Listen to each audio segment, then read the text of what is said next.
हरि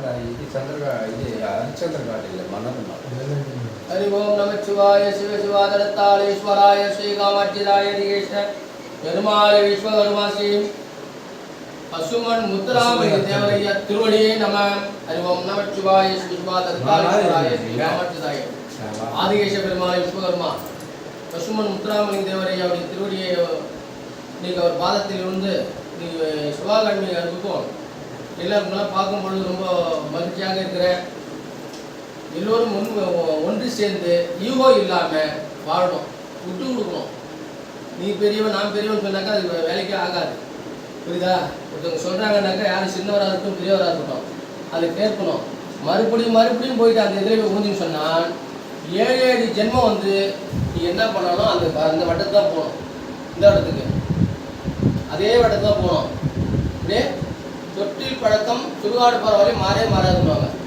அப்போ அதை என்ன பண்ணுவாங்க, இவ்வளவு பட்டும் இவ்வளவு சுட்டும் நடக்கலைங்கும் போது ஒன்றும் பண்ண முடியாது. அது என்ன பண்ணணும், நம்மளாம் எடுத்துக்கணும்.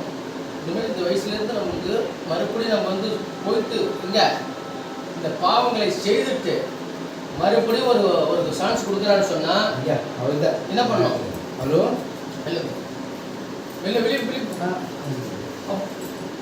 அப்போ என்ன சொல்லணும், எனக்கு இது நம்மளுக்காக தான், யாருக்கு ஏற்றுக்கதோ பண்ணுங்க. ஒருத்தங்க நம்பினாருன்னு சொன்னாக்கா அவரை நம்பிக்கை துரோகம் பண்ணக்கூடாது. என்னையும் சேர்த்து சொல்ல வரேன். என்னை நம்பி வராங்கன்னு வச்சுங்க, அவங்களை வந்து எதிர்பார்த்துக்கிட்டு இருக்கணும், அப்படியே விழி வச்சு பார்த்துக்கிட்டு இருக்கணும்.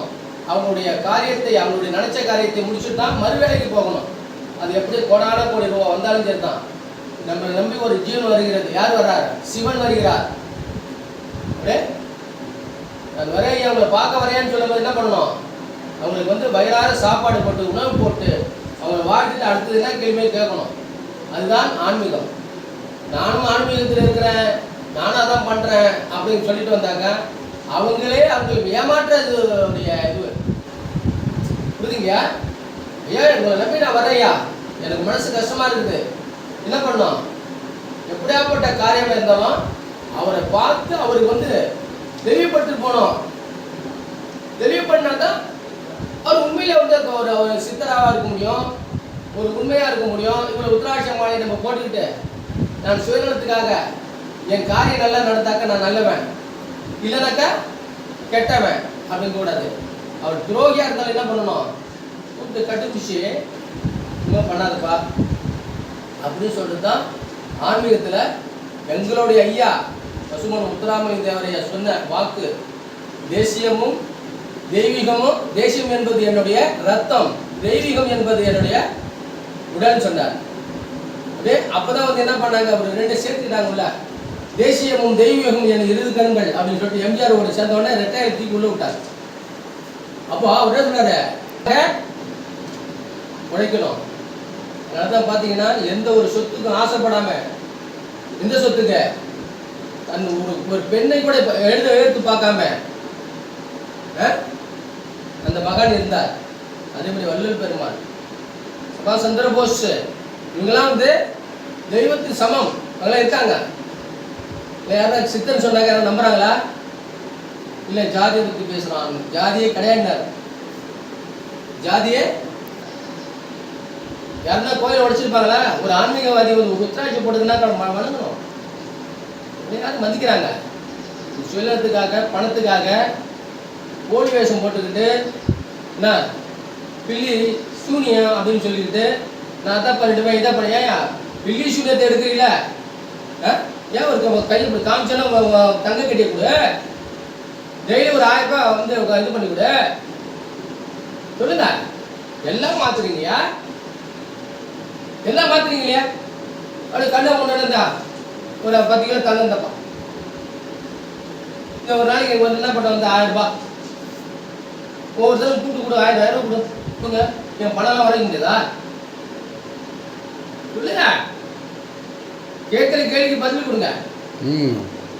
அதனால ஆன்மீகம் என்பது ஒரு ஊத்து மாரியா, எடுக்க எடுக்க எடுக்க கிணத்துல எப்படி தண்ணி எடுக்கிறோம், சுரந்துக்கிட்டே இருக்கும். அது சுரப்பு. அதுபோல் நம்ம உள்ள எண்ணத்துல எல்லா உள்ளத்திலையும் இறைவன் இருக்கிறான். அறந்திருக்கிறான். நீ எப்படி யூஸ் பண்ணுறியோ அதை யூஸ் பண்ணணும். இங்கே ஒரு பேச்சு, அங்கே ஒரு பேச்சு.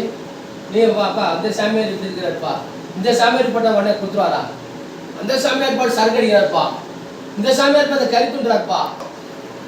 இது ஆன்மீக போதையா இருக்கணும். உட்காரும் போது என்ன பண்ணணும், எங்க ஐயா மேல அப்படியே என்ன பண்ணணும், அப்படியே கொண்டுட்டு போனோம். அவர் எதுக்கு வர வைக்கணும்.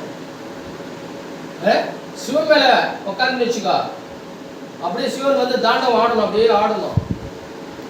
என் தாய் மேல என்ன பண்ண, தாய் வந்து உனக்கு உணவு ஊட்டணும்.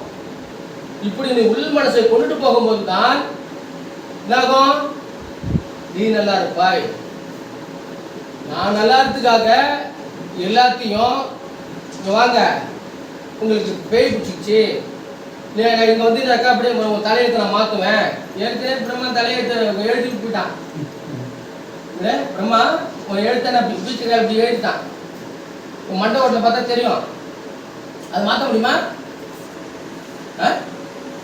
அதுபோல ஆன்மீகம் என்பது அன்போடு இருந்த அன்பே சிவன் சொல்லி முடிக்கிறேன். அறிவோம் நமச்சிவாய சிவசிவா தடுத்தாலீஸ்வராய ஸ்ரீ காமாட்சி தாய் ஆதிகேஸ்வர பெருமாள் விஸ்வகர்மா எல்லாம் வல்ல இறைவா இன்னைக்கு எல்லோருக்கும் நினைத்த காரியத்தை முடிக்க வேண்டும். அவங்க நினைச்சதை வெற்றிகரமாக நடக்க வேண்டும்.